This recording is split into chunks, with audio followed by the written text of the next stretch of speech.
It's Roland MKS70. It's a pretty cool box.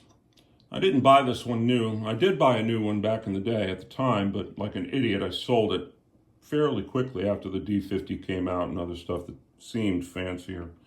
But then nothing sounds like one of these things except a pair of JX APs. So I actually bought this, I think, 92 or 93. I've had it ever since. It's always been racked. You can see from the condition of the front panel. It's not perfect, but it's, overall, it's excellent condition. It's fully functional. Sounds great. Doing that with velocity. The switches all work, but something that is known with these old units, unless you have the switches replaced or replace them, which is not that big of a deal and it's not that expensive. If you're interested, ask me or look it up. Sometimes the switches, it's not that they stop working, but you'll have to press them more than once, or sometimes they'll double trigger, like it'll turn on and then off, which it sounds a lot worse than it is. But I'd rather be honest about it. If anyone is thinking about buying this, I honestly would rather give this to a friend than sell this to someone and have it turn into a headache for them or for me or for both. So all of these, the ones that you use the most, they work fine. All of these, boom, boom, boom, boom, boom, and the B, C, D, E, F, and G. And boom, boom, boom, there's a sound. And master tune, there we go, first time.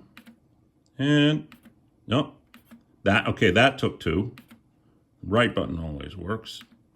And the patch is for editing. I'll get into that in just a minute, the MIDI button. You can actually set, there's two different, that is a JX8P patch, and it is layered with an identical one, and I'm obviously detuned, right? So the MIDI, you can set a different MIDI channel for each one of these, and you can actually address this as two independent JX8Ps if that's what you want to do.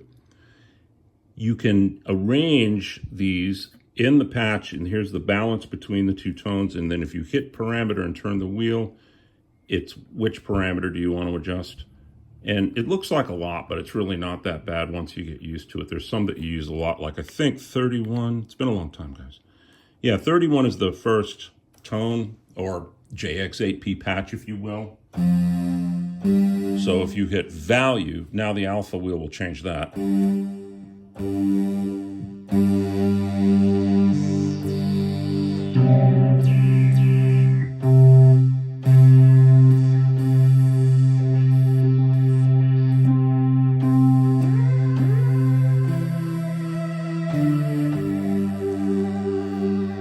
So I changed tone A. If you wanted to change tone B, I think it's 41. You get used to it.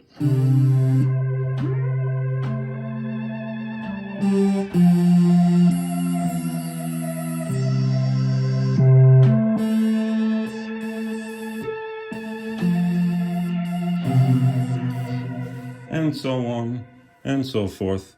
To escape, you hit patch. That gets you out. This is saying that there's been a change. If you reload it now, you've lost that change, unless you write it to memory. The cart, if you press it, it works fine, but the way these boxes work is that doesn't load anything.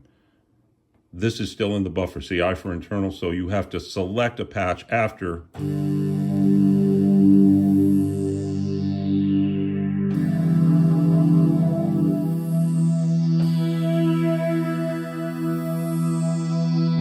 Man, it really is a good sounding synthesizer.